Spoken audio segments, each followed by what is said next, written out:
1 2 1 2 1 2. За өрөөнд манайхан шеэрлээ түгээгээд өгөөрөө өнөөдөр Батбаярын жаргалан гишүүний тухай ярина гэж. Тэгээд түгээгээд өгөөрөө. Тэгээд сенсац ихтэй бид нар нөгөө нэг энэ Харбины хулгайг дарах зорилготойгоор те Харбины энэ хулгай гэрэг нуух гэсэн юм сенсацууд ялангуяа наара ахаад сенсац гарлаа бүгд мэдээтэй 0.1 огцрох амархан жагсаад иж яхад наара яаж илаад сая тэр нөгөө нэг Хэрэг-Баатар эдгээр хулгай асуудал шүхтгэд наара бас яаж сенсацлаа те яг тэр сенсацыг ахаад яг нөгөө нэг уул нь бол бид хууртад уул нь болсон л баймаар юм те уул нь яг тэр технологи дахиад хэрэгжилж штэ өнөөдөр тэр албаар тэр хэн хэржмлүү ярьж байгаа дэн хоёрын бачуугрын хойд ээж мэж гэл ингээл тэ энэ бол зүгээр л гүтгэлэг тэгээд дээрэс нь энэ зүгээр л нөгөө нэг таньдаг технологич шүү дээ хүмүүс энэ нөгөө нэг Харбины гэрээ хулгайн гэрээг нуух гэсэн санаагаар цаатж явах санаагаар ийм бузар юм хийж байгаа. Тэгээд одоо бүгдөө сайн шеэрлээ түгээгээд өгөөрөө энэ нэг бузар юмд навтаж тэрлүүн дагаж хэрүүл хараал хийдгүү баймааргүй байгаа юм. Нэг тэгээд энэ наарагийн бузар технологиг одоо энэ 0.9 наараач багтай энэ орк юм мэдгүй энэ хэний Хэрэг-Баатар энэ Кремлийн төслийнхний 5 дугаар цооныхны энэ бузар технологиг нь одоо бүгдөө нэг жоохон мэдж аваа л үү тийм ээ. Тэгээд битээ ингээд тэнд автаж бүгдөө энэ үйл хэрэгээс ухраасаа гэж хүсэж байгаа юм. Тэгээд сайн ширэглээ түгээгээд өгөөрөө нэгт нь юм байх ч. Хоёрт нь энэ Монгол улсын ерөнхийлөгч өргөн барьж байгаа хуультай холбогдуулаад одоо нөгөө нэг энэ Монгол улсын хорлж исэн парламентыг жинхэнэ утгаар нь самарж исэн нөхдүүд арчлалын парламенттай хайртай болчихож арчлалд хайртай болчихож би та нараас нэг юм хэлье. Хөөш нараа чи үнэхээр арчлсан парламентын арчлсан тогтолцоонд хайртай үнэхээр энэ арчлалд энэ парламентын тогтолцоонд хайртай байгаа бол өргөдлөө өгчөөч. Чи угаасаа увайгүй юм ёс зүйн юм хийсэн шүү дээ. Өөрөө өргөдлөө өгчөөч. Тэгэл асууд шийдэгдэх гээд байгаа байхгүй. 0.9 чи орлогоо нотлоогүй шүү дээ. Хүүхдийнхаа тансаглал тэр цэв нуггээ 7 нуггээ тэр юу амралтын газрыг хагаа хүүгчин бакалавр очноо хичнээн сая төгрөгнээ алмаз өгсөн тэгсэн чинь тэр нь Hero Entertainment-аас Хэрэгээс гарсан гээд 200 хэдэн сая төгрөг мөрөх гэсэн. Тэр чинь худлаа олцсон шүү дээ. Тэгээд орлогоо нотлоогүй юм чинь чи юугаа парламентын гишүүнээ болчихооч. Тэгхэн бол энэ ерөнхийлөгч өргөн бариад байгаа хуульчдыг чинь татчих боломжтой байгаа байхгүй. Та нар юм уугаагүй байгаа учраас энэ ерөнхийлөгч энэ хуулийг өргөн бариад байна шүү дээ. Тийм болохоор зүгээр л өргөдлөө өгч. Үнэхээр энэ арчлал малчлалд хайртай байгаа л те. Үнэхээр энэ парламенттай хайртай байгаа л Монголын парламентын тогтолцоо Монгол улсын арчсан тогтолцоо энэ чөлөөтнийг юм Монголын эрх чөлөө тусгаар тогтнол юм баталгаа гэж та нар үнэнгээс л гэж үзэж байгаа бол бүгдөө өргөдлөө өгч. Жонхон өргөдлөө өгч. Тэ. Тийм зүгээр л өргөдлнүүдөө өгч л дөө. Тэгэл болчихно шүү дээ. Энэ ямар ч асуудал байхгүй болно. Тэгэл ерөнхийлөгч энэ юу хэлэхгүй тэртээ тэгээ өөртөө өргөдлөөгөө гардаг бол эн чинь соёл болно шүү дээ. Эн чинь нөгөө нэг ёс зүйн код гэдэг юм чинь байхгүй юу? Буруу юм хийснийхаа тулд уучлахгүйгээр өөрөө өргөдлөөгөөж явчихдаг. Тэгээ одоо 0.9 чи үнэхээр л яг үнэхээр энэ Монгол улсын энэ парламентын тогтолцоонд үнэхээр итгэж найдаж байгаа бол өргөдлөөл өгчихөлтөө. Тэр дамраад өргөдлөөл өгчих. Тийм бор техниктэй холбоотой асуудал үнэхээр байгаа юм уу тэрийг өгөл өргөдлөө өгч. Бүгдөө л өргөдлөө өгч. Энэ гэмт хэрэгтэнгүүд энэ юу гэж гүтгүүл доромжлуулаад ажиллахаар та нар үнэхээр л энэ парламент тогтолцоонд энэ арчсан тогтолцоонд энэ чөлөөт нийгэмд хайртай юм бол өргөдлөө өгч. Нараа чи өргөдлөө өгч. Зүгээр л өргөдлөө уучлахгүйгээр л өргөдлөө өгөл болоо шүү дээ. Та нараар энэ парламентын тогтолцоог хамгаалуулна гэж юу аах вэ? Та нараас болж энэ хууль өргөн барьсан шүү дээ. Тэгэхээр энэ хулгайч мулгайч нар та нар ингэ асуудалд ингэж гүтгүүлээд байгаа юм уу яагаад байгаа нь нотлол тэгэл гараад ирэл дээ өргөдлөө өгч бүгдөө. Нараа бол тэр увайгүй үйлдэлийнхаа төлөө уучлахгүйгээд үнэхээр энэ парламентын тогтолцоонд хайртай юм бол үнэхээр энэ арчлалд хайртай юм бол үнэхээр энэ чөлөөт нийгэм хэрэгтэй Монгол улсын парламентын засаг Монгол улсын тусгаар тогтнол энэ гэж үзэж байгаа бол өргөдлөнүүдэд л өгчих. Тийм ээ. Бүгдөө өргөдлөө өгч болоод байгаа байхгүй. Өргөдлөнүүдэд өгчих. За нэг ийм ярьчмаар байгаа. Та нар үнэхээр хэн 0 амар баясгалаа. Нара тэг өөр хэн бэ энэ жонку тэр өргөдлөө өгчихөө. Тэгэл наа хуучин хилцэхгүй бид нар парламентынхаа дархлааг хамгаалж та нар одоо тэрэн сандраад гүйлдэд байгаа бол та нараас олж энэ хууль өргөн баригдсан шүү дээ. Тэгэхээр өргөдлөө өгцгөөчөөрөө. Тэг хүмүүс ингэ шивлээ түүгээд өгөөрөө гэж. За нэг тийм хоёрд ингээд зандаа хүүгийн бол манай шүүртэл мэдгэцгээд байна л зандаа хүүгийн холд ерөнхийлөгчийг шүүмжилсэн чинь өнөөдөр шоронд явахаар болчихлоо гинэ. Хэрэг цөхөгдөөд энэ олон жил шалгагдаад явж исэн тэгээд гэрч гарч ирсэн процесс шүү дээ. Тэгээд энэ бас л мэддэг технологи шүү дээ. Нэг ерөнхийлөгч юм уу одоо энэ ялангуяа норвын алт үеийг хийдэг технологи шүү дээ. Туйлын шударгын туйл одоо л нэг юм гарч ирэл яриад тэр яг тэр гэмт хэрэгт явахаас өмнө тэгэл туйлын шударга болж яриад тэгэл тэрнийхээ дараа ингээд намайг өстө шударга байсан чинь шоронд хийчихлээ гэдэг. Энэ зүгээр л жүжиг шүү дээ. Тэг хяналтын ерөнхий орооны дарга болох шалтгаан нь ерөөсөө л энтэй л холбоотой байсан байхгүй да. Тэгээд тэр сая яаран гаранд өнгөрдөг өдөр гарч ирж парламентын гишүүдийн бүрийн бүлгийн гишүүдийн бүрийн рүү халдаж бүлэг 4 дахь төр хуралд орохгүй өдр гэж албаар тэгж мэдгэж байгаа өдр чинь ийм болохыг мэдчихсэн байхгүй да. Мэдчихсэн учраас хэрэг хийсэн тэгээд ийм ял авах юм байна гэдгийг ойлгож ирсэн учраас л зүгээр л жүжиг тавиал тэрийн тэгсэн чинь Монгол улсын ерөнхийлөгчийг шүүмжилсэн чинь шоронд явчих юм нэ. Би хэнийг өмөрөд байгаа юм биш байхгүй да. Ухнагийн хөрлөхүй. Би шүүмжилдэг. Өчигдөр шүүмжилсэн.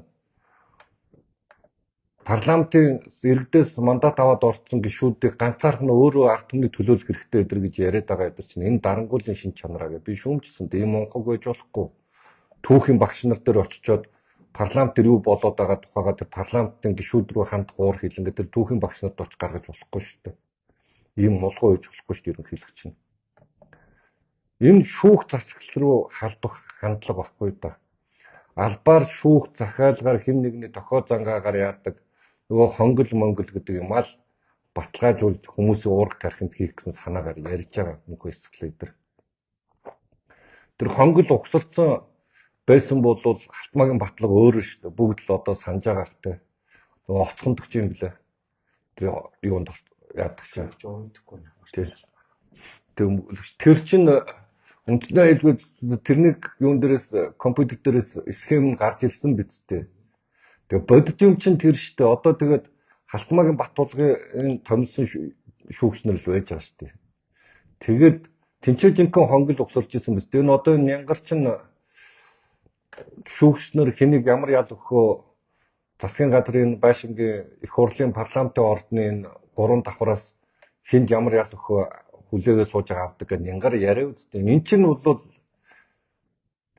факттэй энэ бол баримт байхгүй юу. Одоо бол энэ өөлгнаад байж байгаа эдэр санжаан уу бүгдөө инх сайхан ахыг машин хямдхан авсан хэрэгээр яллаад явуулсан шүү дээ. Дааган бол дахыг манай одоо энэ утга чулууныг бямсайхан баяр цолт өдрийг чинь сонгуульд зарим нэр дэвшээ 3 нэр дэвшээж явж байхад навч хийцэн шүү дээ. Ямар ч хамааралгүй юм дээр бүр юу ч байхгүй юм дээр аваач шоронд хийцэн шүү дээ. Тэгээ эн чинь бол яг бодит кейс шүү дээ.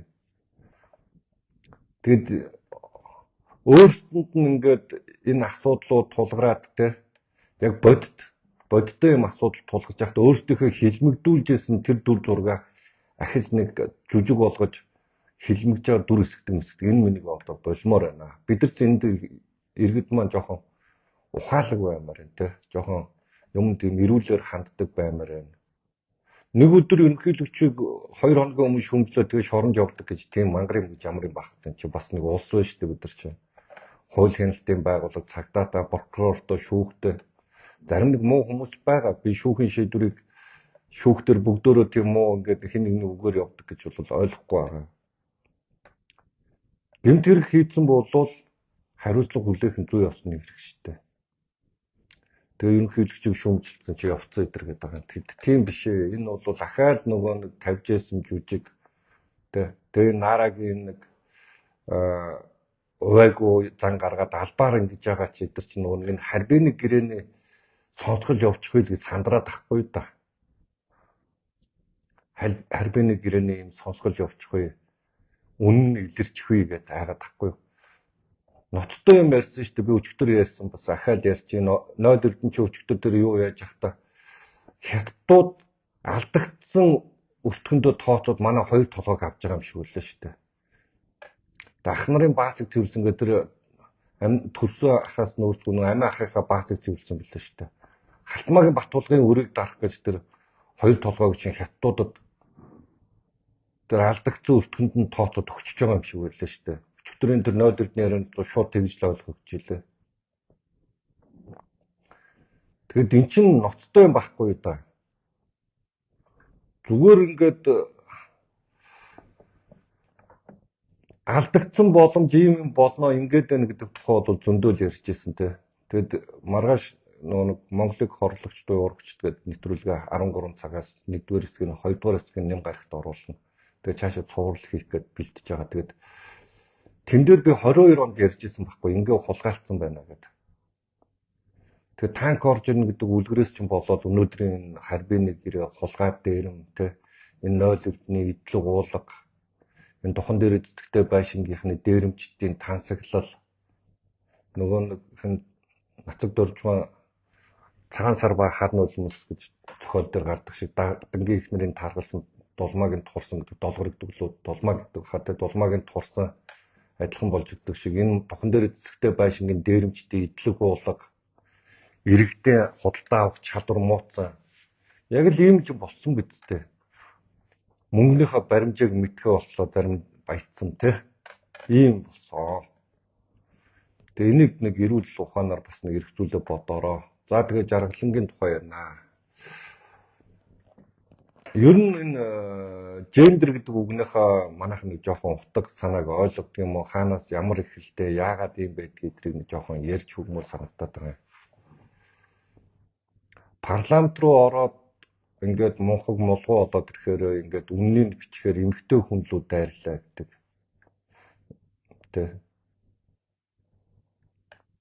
Тэгээд нөгөө яг ингээ өөртөөхөө сул талыг гаргаад ирэхээр эмгтэй хүн лүү дайрлаа нэг увайгүй өдр гэж ингэж ярьдаг.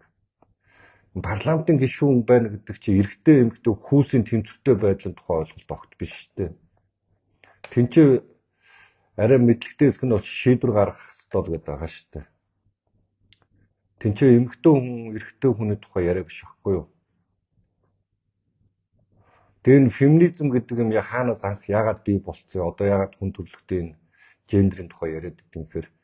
Энэ 1800-аад оны үед дунд үед 1750-аад оны 1800-аад оны дунд үеэс л эхэлсэн л дээ. 1850-аад оны үед энэ Симона де Павар гэдэг Францын эмэгтэй яг энэ феминизмын эцэг нь одоо ихэн юм уу? Дайвар хүүсцэн гэдэг Симона де Паварын дайвар хүүсцэн гэдэг ном бий.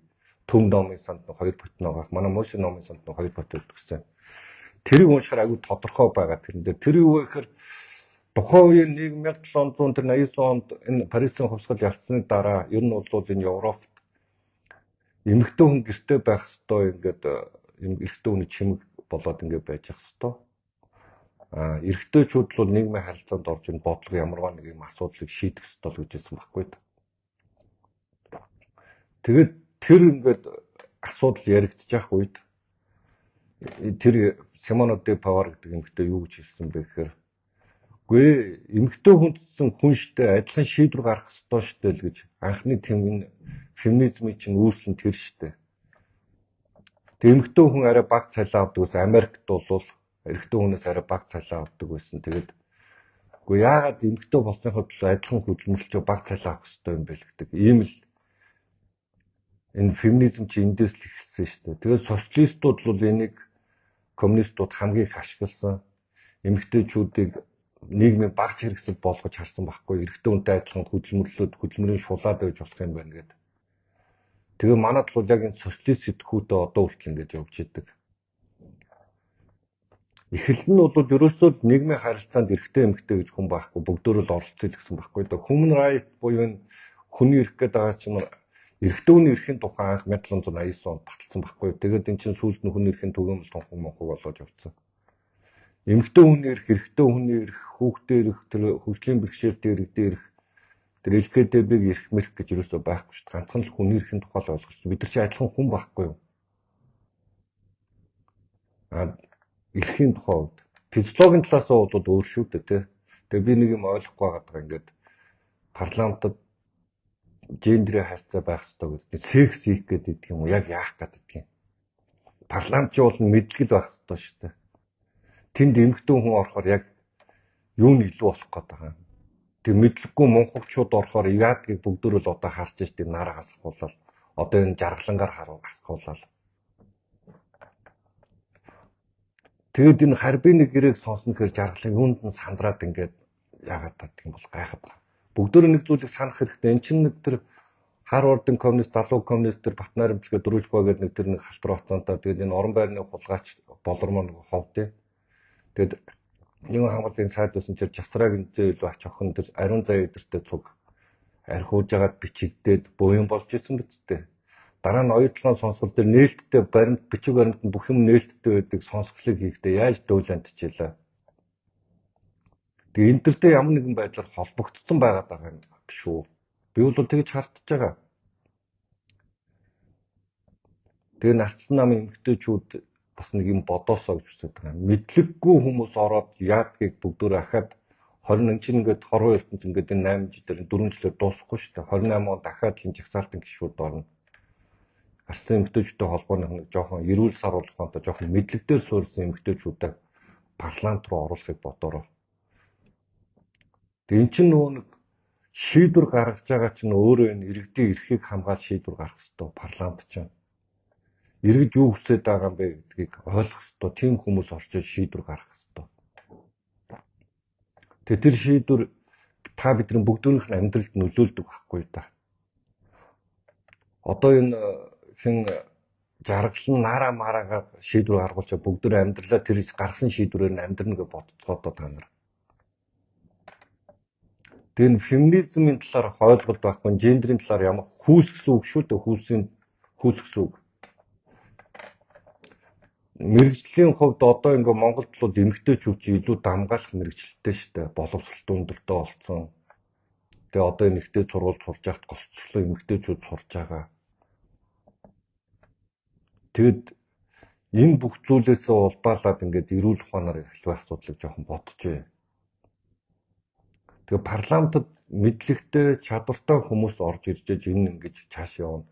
Тэгээ энэ Монгол улсын ерөнхийлөгч ухнаагийн хөрслөхөө өөрийнх нь хийсэн гайштай энэ хууль оруулж ирээд энэ нэг улс төрийн намын тухай би тэр мөнхцгийг яагаад ийм хийснийг бол мэдж байгаа. Мөнхцэг бол өөрөө социалист хүн байхгүй юу? Их хурлын гишүүн байсан шүү дээ. Багшийн дээд сургуулийн улс төрийн тэнхимээр эрхлэгч байсан. Дараа нөгөө нэг прогноз төвийн захирал махирал хийгээдсэн. Манай дээдлийн төсөлт баха. Тэрний дээдлийн төсөлчлөө. Тэгээд мөнхцгийг хийсэн хууль шүү дээ. Энэ улс төрийн намын тухай хууль. Тэрэн дээр аваачаад эмэгтэйчүүд 40% байна. Тэгээд нийт парламентын юуны нэг дэвшигчдийн 40% байна. Эмэгтэйчүүд гэдэг ингээд 40% хүрэхгүй л яах юм зодож жоод оруулах юм уу? Тэгэд ийм тэгштгэх бодлого байрдаг, ийм гендрийн гэдэг байгаа юмныхаа учрыг хүүсийн талаарх ойлголт байхгүй. Тэгээ ийм хүмүүс ч аваачаад ингээд энэ хуулийг чинь ерөнхийлөгчд бичээд өгсөн. Ерөнхийлөгч энийгээ цаа ойлгохгүй байгаа яг үннийг хэлэхэд. Тэгээ тэрнийх нь гор нь өнөөдрийн наараа маараа одоо тэр жагсаалтын Монгол ардын намын тухан дээр цэцэгтэй байшингийн тэр нэг орк хүүхнүүд гэдэг чинь энэний л үр дүн шүү дээ. Энэ улс төрийн намын тухай хуулийг эргэж хараад яалтаа ингээ өөрчлөөсэй гэж хүсэж байгаа парламентын гишүүдээс. Парламентод хүүсээр юм уу эсвэл юу гэдэг тэр тодорхой сегментүүдээс оруулж ирдэг зөв юм уу буруу юм уу? Энэ өрсөлдөөнтэй байх ёстой шүү дээ. Үнэхээр гендер гэж ярьж байгаад яг эдгээр энэ хүүсийнхээ асуудлыг ярьж байгаа бол нийт бизнесийн 40% нэмэгдэх үнээр хэлэх л дээ. Боломжгүй үстэй. Яг тэрнтэй ч адилхан улс төрчийн өрсөлдөө хин чадвартай нь орж ирдэг. Одоо энэ Ираны орнууд юм уу исламын шашинтай орнуудад бол энэ феминизмын талаар эмэгтэйчүүдийн оролцооны талаар эдэр бол ярьж болно. Ямар ч асуудал байхгүй. Яагаад гэвэл тэнцээч яг боддоор тэр эмэгтэйчүүдийн эрхийг зөрчиж байгаа асуудал чинь бодит байгаа байхгүй. Эмэгтэй өнгөсөө гаргаж болохгүй те нүрэмээ бодож болохгүй заавал зөв нэг харын толгонд гэвлэр унжуулж явах мох чинь болохгүй зүйл шүү дээ. Тэгээ энэ миний тухай яриа та нар ингэж байгаа бол окей ямар ч асуудал байхгүй. Тэгээ монголчин тийм алга байна шүү дээ. Угаасаа тийм соёлтой иргэд биш бид нар чинь. Монгол хат чинь ямар нэр нөлөөтэй байсан бэлээ те. Их хаанаас ахуулаад өөлөө ихийг яаж сонсдог байсан бэлээ. Бидэрт тийм эмэгтэй хүнийг дээрлэхдэг шашинмаач тийм биш. Эмэгтэй хүнийг дээрлэхэд зодод нүдэд байдаг. Бидний түүх соёл уламжлалмаач тийм биш. Эмэгтэйчүүд илүү их хэрэгтэй. Яагаад гэвэл бидний соёлын онцлог байхгүй. Нүүдэлчин соёлч угаасаа тийм. Эмэгтэй хүн гэр ахын бүх асуудлаа шийддэг, мэддэг. Тэгээ бидний энэ соёлын онцлог тэгээд нэг тийм юм социалог руу хүмүүн төрлөختөн дотроос хүнд бэрхээр даалгах зэдрэгээд нэг орсууд өөрсөндөө домог зохиогоол тэгэл тэр домог нь явсаар байгаа л гэд нэг тийм.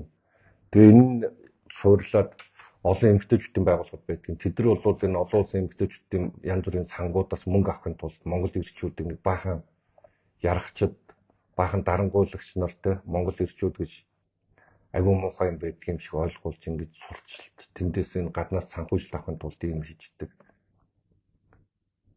Яг бодит үнэн байдал бол ийм ээ. Тэгээ бид нэг жоохон энэ гендер гэж юу юм? Яагаад энэ хүүсийн тухай яриад байдгийг, яагаад оролцоо ангах тухай яриад байдгийг гэдэг нэг жоохон эрүүлэр ойлгох хэрэгтэй.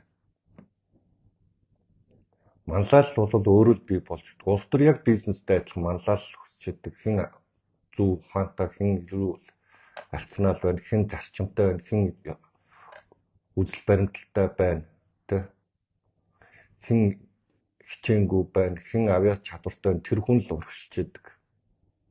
Тэгээд яг энэ жаргалан мэт юм уу ч ингэж орж ирээд тэгээд Монгол ардын намтаа ингэж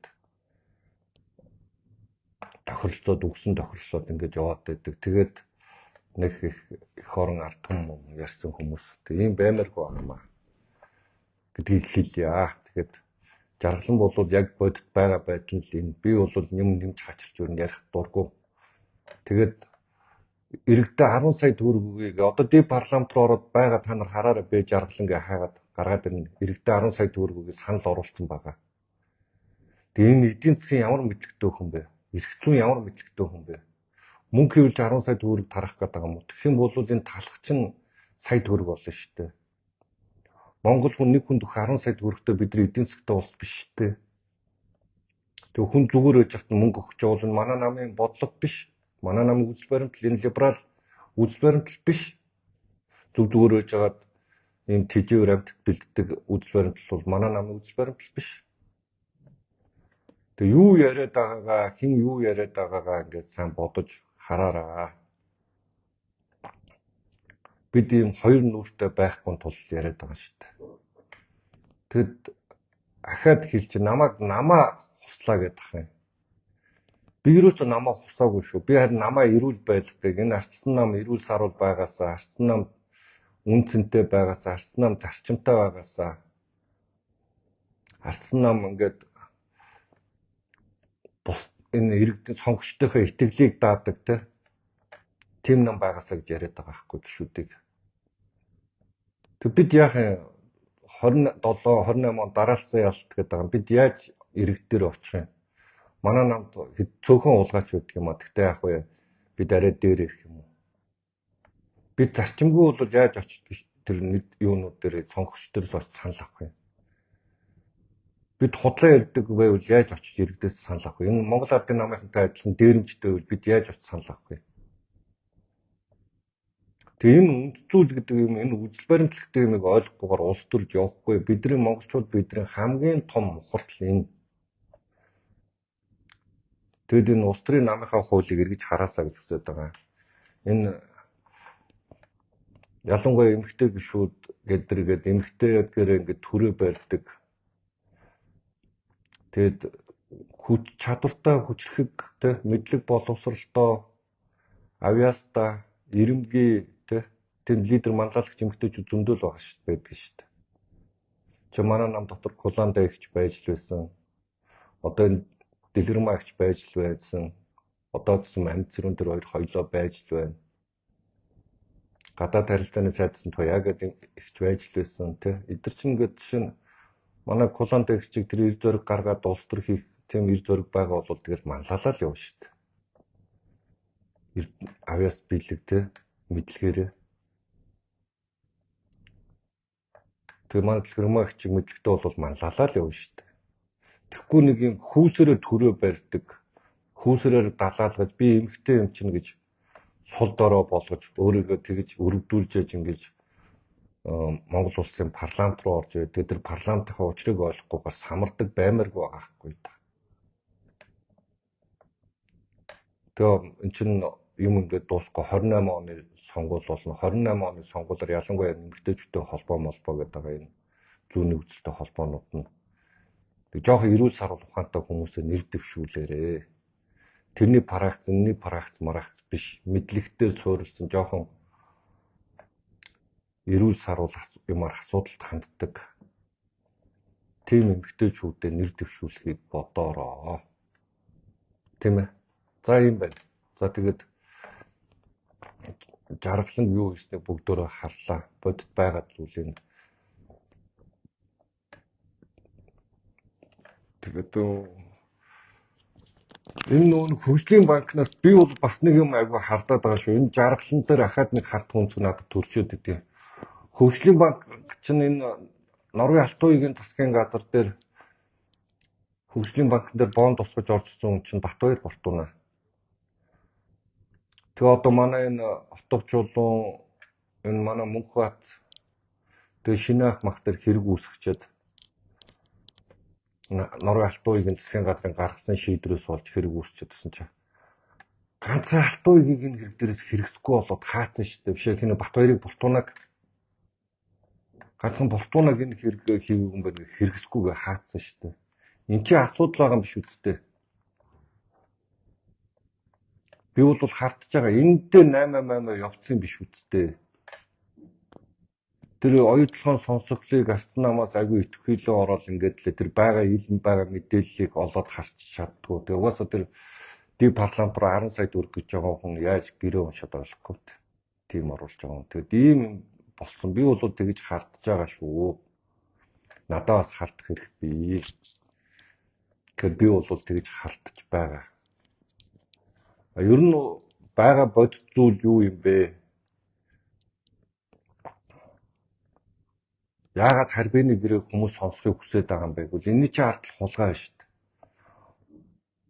Чин бүр тэсгээгээд нойд эрдэнчээр гарч ирээд тэр алдагдсан юу өртгийг төлсөн гэд өөрөө өчтөр ярьсан шүү дээ. Тэгээ хідэн толгоогоор нь төлсөн, хідэн төрний алдагдлыг бид нар хоёр толгоогоо өгч ашиглаагүй хоёр толгоогоо хятад төхөр болчихж байгаа. Мэдмээр шүү дээ. Тэгээ хизээ тэр алдагдсан өртгөд дуусаад хизээ бид нар ашиглаа өртгөх юм.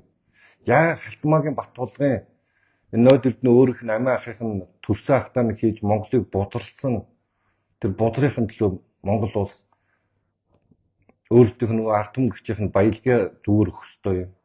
Тэр бузрын өрний төлөө.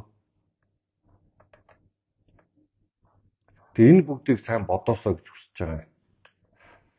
Тэгээд дахиад хэлж энэ наара энэ 0 одоо энэ ягаан мөнгө өмсчээд байгаа бичиг мэжагтаа тэгээ галзуу юм яриад байгаа хүүхнүүд та нар үнэхээр энэ гэмт хэрэгтэнгүү жонхоогийн гэмт хэрэгт одоо тэр Цогтбаатарын даваагийн тэр мөнгө хин лайвч мөнгө хэрэгтний галзуу мөнгө хэрэгтний дүү та нар тийм үнэхээр тэр парламентын дархлаанд үнэхээр энэ парламентын арчлалд хайртай байгаа юм бол өөртөө өргөдлөө өгч гарчаач. Үнэхээр тийм юм бол өөртөө өргөдлөө өгчхөө. Үнэхээр хайртай юм бол үнэхээр парламенттай хайртай юм бол та нар өргөдлөө өгч. Тэгээд болчих гээд байгаа юм. Тэгэх юм бол энэ хууль мөлийн хэрэг байхгүй. Тэгээ Монголд яг тэр сурц зүүн соёл өөрөө парламент дотор тогтно.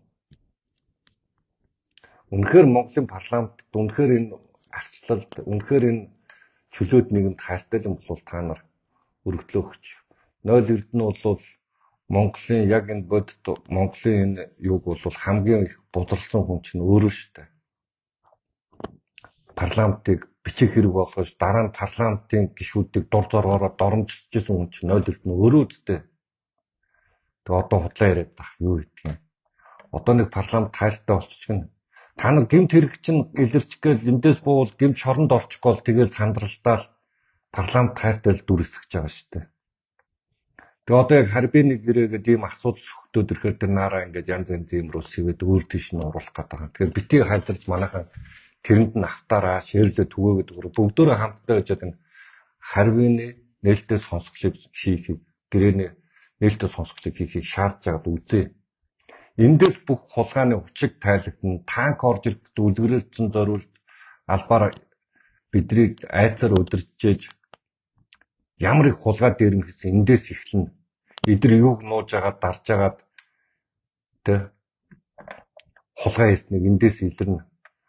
Тэгээ монголчууд энэ 0 эрдний амиа ахын жонхоогийн өрөнд хичнээн төвөргнийхөө өрөнд Монгол улс ордоо өөрсдийнхөө ашигт малтмлыг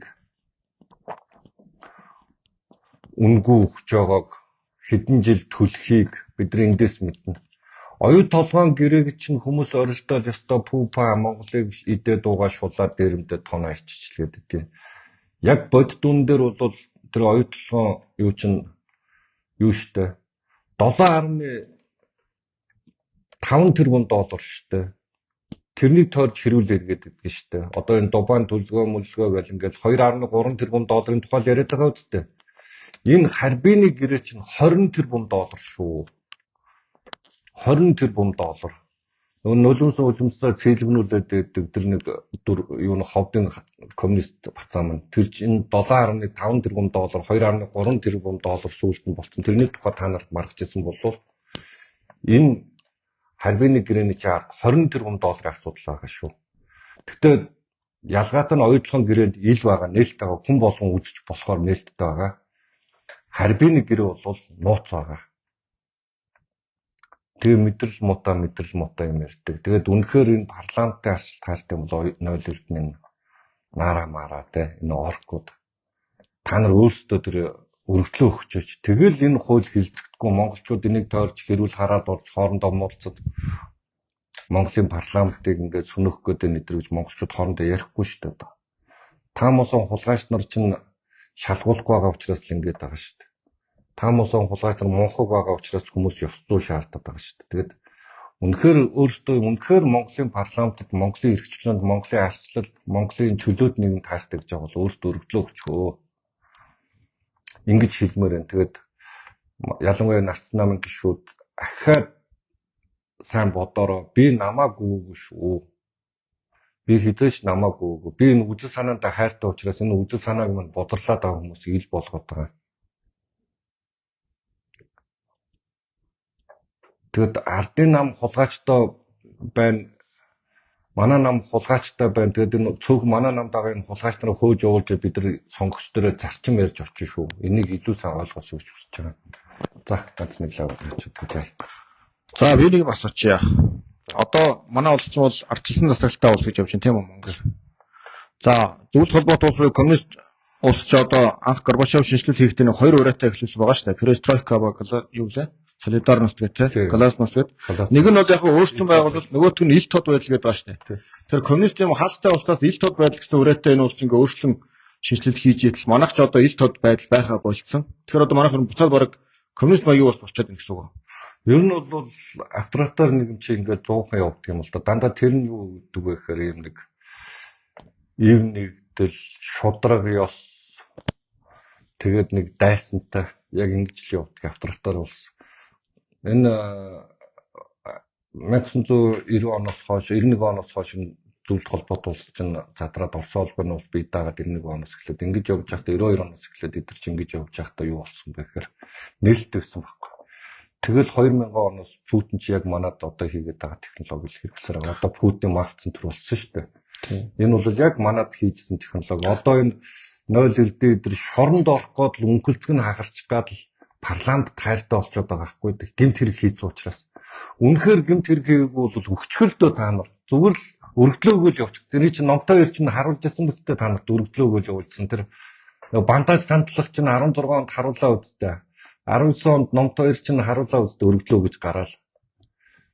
Тэгж ярих юм бол 92 онд захаг элбэгдөрж гэдэг хүн өөрөө өгөж өргөдлөө гэж шалгуулаад буцаж орж ирж ирсэн шүү дээ. Ямар ч гин буруу вэ тэр нотолчоод тэр үзээ ядаад байгаа юм чи хамгийн анх энийг хагалж өөрийгөө шалгуулчаад орж иржсэн түүх баримт биш шүү дээ. Тэр манай улсын нөгөө ардчлалын индексийн тэр ухраад доошлоод муудаад байгаа чинь нэг иймэрхүү юмнаас л болоод байгаа шүү тийм ээ. Ингээл нэг нэгээр нь хүмүүс анзаарахгүй байгаад байгаа болохоос ингээл иймэрхүү нэг энэ гэрээг чинь одоо шинэ хаалттай байна, нээлттэй гэрээ биш байна, иргэдэд танилцуулахгүй нэгдгээр л индекс нь унаад баг унаад байдгаа гэдэг хүмүүс ойлгох хэрэгтэй баха. За өнөөдрийн комментэн дээрээс нэг коммент уншиж, ер нь бол коммент их байгаа өнөөдөр. За Чимбаг дэмжиж байна. Харбины гэрээ нэрийн дор хулгай хийсэн зөвөрчдийг үнэн зөвөөр нь ярьж агаад баяр хүргье гэсэн байна. Баярлалаа. Тэгээ манайхан юм байв мэдмээр юм байгаа бол асууж байгаарай, сандаас олчороо, шеэрлээ түгээгээд өгөөрэй. Түгээгээд олон нийтэд хүргээд өгөөрөө. Бүгдөө ерөөс яг энэ дээр анхаарлаа хандуулаарай. Тэгээд энэ 0 эрдний галзуу яриа мараа чи албаар энэ нараа мараа эдрий чинь юм галзуу ярианууд чи ерөөсөө албаар ахгүй да. Албаар ахаад нөгөө нэг төөрөлдүүлэх энэ нөгөө нэг иргэдийн яг нэг төлөрж байгаа анхаарлыг саарамжуулах. Тэгээ албаар тэнцээ тэр иргэний зориггүй ногоос нөхрийнхөө нэгэнтэй хилж мэлж энэ чинь дандаа албаар ахгүй юу. Тэр наара төсвийн банкны оронд ороод юу ч ойлгохгүй шүү дээ. Тэгээ тэр мөр рүү орж илэнцгээ их гэдэг. Зүгээр л албаар хэрүүл болгож хүмүүсийг тийш нь анхаарлыг хандуулах гэдэг. Тэгээ бид юус анхаарлаа сарниулж болохгүй. Анхаарлаа юус алдаж болохгүй бүгдөө тий. За тэгээ өнөөдөр ардчилсан намын дэмжсэн хоёр гишүүн бааш Харбины гэрээ хил болгож иргэдэд мэдээлэл тэр хоёр гамбатч шүү дэмжсэн. За хоёр Ганбаатар гишүүн байна. Тий. Одоо манай хоёр гамбаа би бол мэдэн Ц гамбаа манай. Энэ Дорноговын хурлын дарга 8 жил суусан хүн. Тэ? Хурлын дарга 8 жил хийсэн хүн байгаа. Тэгээд одоо их хурлд ороод ирсэн байгаа. Энэ Г Ганбаатар, С Ганбаатар гэж хоёр Ганбаатараас аахгүй юу. Би мэдж байгаа юм хэлээд байна. Да. Г Ганбаатар гэдэг байгаа чинь манай Ганбаатарыг хэлээд байгаа юм байна. Хоёр Ганбаатарыг би танаа намаас л гэж бодлоо. Нөгөөх нь хэн байхгүй да энэ хиний Ганбаатарыг хэлээд байгаа юм байна. Оргилын Ганбаатарыг мэддэг. 4 Ганбаатар байгаа даа. Оо тийм бол юм. За тэгвэл Бэйсэн гэж гишүүн байна. Тий. Ганбат гэж бас гишүүн байна. Тэг наа хоёр Ганбаа гэж нэгэнд Г Ганбаатар ч мөн баха, Гомбын Ганбаатар мөн баха манай Ганбаа чинь Донговын Ганбаатар. Зөв. Нөгөөх нь манай Ганбаа мөн болов гэж бодлоо. С Ганбаатар гэсэн Цайхүүгийн Ганбаатар шүү. Хиншүү биш ээ, юу гэж шүү. Тэр чинь юу гэж орчих юм. За тэгвэл тийм хоёр Ганбаатар гэж гишүүн байна. Хиншүү гэж байж байгаа юм. За тэр хүмүүстээ баярлалаа. Энэ Бэйсэн гэдэг бас Арслан гишүүн үү? Тэр Бэйсэн гэдэг энэ эмчтэй гавьяат эмч мөчлөө баяуулгыг сонгогдсон манай. За ямар ч зүйл иргэдээ баярлалаа. Мэдхэлтэй гэж талд нь санал өгсөн байна. Тэгээ ер нь бол зарчимтай байгаараа Арслан намын гишүүдээ хийх ажил чинь энэ зарчимтай байгаараа зарчим дээр үнэж байгаараа. Тэгээ маргааш шүүртийн тухай ярина. Нөө их орон ард түмэн Монголыг хятадууд эзлэх гээд байна. Тэгээ өдөр шөнөгүй тэрбум 400 хятад хутгаа ирлээд яг монголчуудыг шарж идэх гээд энэ галаа түлцэн 100-ндаа модоо өртөө сууж ийн гэдэг мөнх баясгалан чинь цэвэр цус бохир цус яриад ард түмэн их орон цээжэд илдээд мөнх баясгалан чинь яг тэрнийхээ эсрэг үйлдэл хийсэн байгаа. Тэгээ маргааш би мөнх баясгалангийн тухай бичинд бас ярих болно. Дэлгэрэнгүй ярих нэ. Тэг. За баярлалаа. Тэгээд ахаад хэлээ ширлээ түгээгээд өгөрөө. Бүгдөө энэ Харбины гэрэн дээрээс нээлттэй сонсголыг хийх төлөө бүгдөө анхаарлаа сарниулахгүй юу шүү. Бид нар анхаарлаа сарниулахын төлөө бүр өхөн хатан улаарч байгаа шүү гэдгийг хэлье. За баярлалаа.